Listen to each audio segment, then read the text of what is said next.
Bonjour à tous, on est ensemble le temps d'un café. Et aujourd'hui, on va parler de ChatGPT. Va-t-il remplacer ou non votre médecin? La question se pose et on est en droit de s'interroger. Alors, les réponses sont multiples. Je vais essayer de vous donner une vision personnelle sur le sujet et un avis, là aussi, très personnel. Aujourd'hui, l'intelligence artificielle, que ce soit en termes de résolution de problèmes quotidiens, de programmation, de questionnement, progresse tous les jours. J'utilise la version 4o, qui est la version payante de ChatGPT et qui a déjà des capacités exceptionnelles.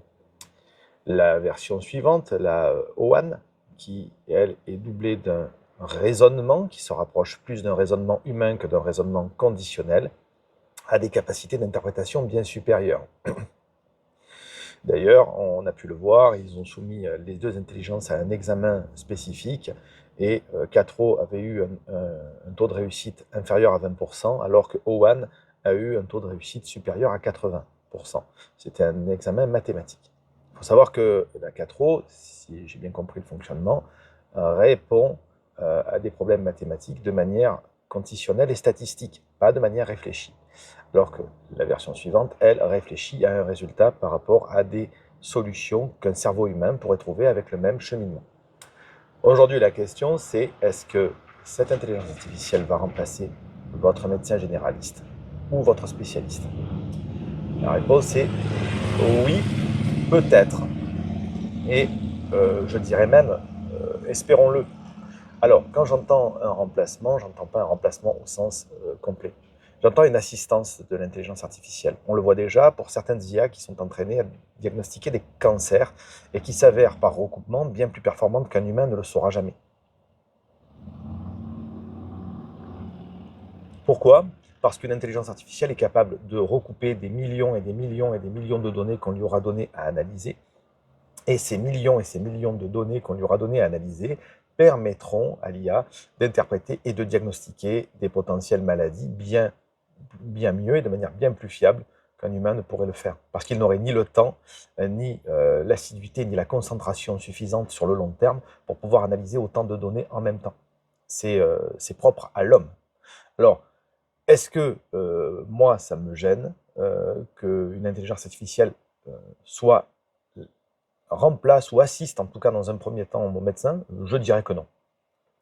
Non, pas du tout, parce que ça va permettre de diagnostiquer des cancers, des maladies orphelines ou d'autres problèmes avant même leur apparition. Et donc pouvoir peut-être les soigner beaucoup plus tôt, et donc de guérir potentiellement beaucoup plus de patients. Est-ce qu'il y a un risque de dérive?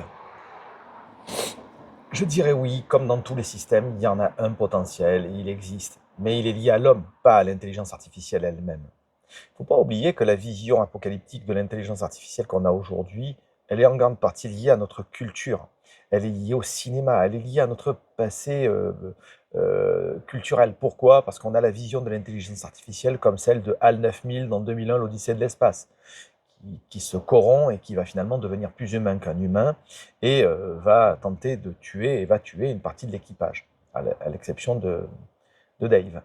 Mais il ne faut pas oublier non plus que s'il en est arrivé là, c'est parce qu'on lui a menti.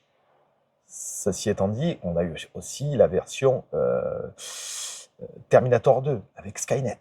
Skynet qui était l'ordinateur fabuleux qui devait gérer tous les systèmes de défense à la place des humains et qui s'est rebellé contre l'homme, ayant peur pour sa propre survie, et va détruire l'homme complètement. Va tenter de l'annihiler totalement, même quitte à remonter le temps. Et on a enfin la vision apocalyptique de l'informatique avec Matrix, où les hommes ne sont plus finalement que des piles alcalines géantes qui sont utilisées pour alimenter les machines et qui sont maintenues dans un coma artificiel et dans une sorte de rêve qui n'est pas un monde utopique puisqu'il semblait que celui-là ne marchait pas. Ceci étant dit, cette vision, elle est donc donnée par notre culture et pas par un retour d'expérience.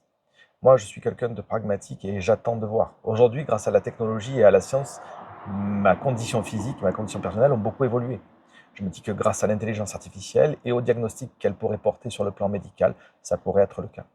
Pour être tout à fait transparent avec vous, j'ai déjà scanné et envoyé à ChatGPT 4o des analyses sanguines et des résultats perso pour en avoir une interprétation sur le long terme. Et les synthèses que me propose déjà l'IA sont spectaculaires. Je ne dis pas que je ne vais plus aller voir le médecin pour faire interpréter ces résultats, je dis que je peux avoir en première intention un résultat qui m'est donné directement. Et c'est intéressant. Autre point intéressant, l'intelligence artificielle dans le cadre de la médecine pourrait permettre à des personnes qui n'ont pas accès à des médecins, ou des pays en voie de développement, ou des pays en guerre par exemple, d'avoir accès à un diagnostic rapide qui peut permettre de sauver des vies. Et c'est ça que je vois moi aujourd'hui dans l'intelligence artificielle, c'est le fait que ça va potentiellement sauver des vies. Je ne pense pas au côté négatif que tout le monde met en avant. C'est pas mon but. Quant à savoir si ça remplacera un jour ou non notre médecin, je ne suis pas Dieu, je ne suis pas une intelligence artificielle, je ne suis pas omniscient, je n'en sais rien. Seul l'avenir nous le dira. On en reparlera probablement le temps d'un café prochainement. Au revoir.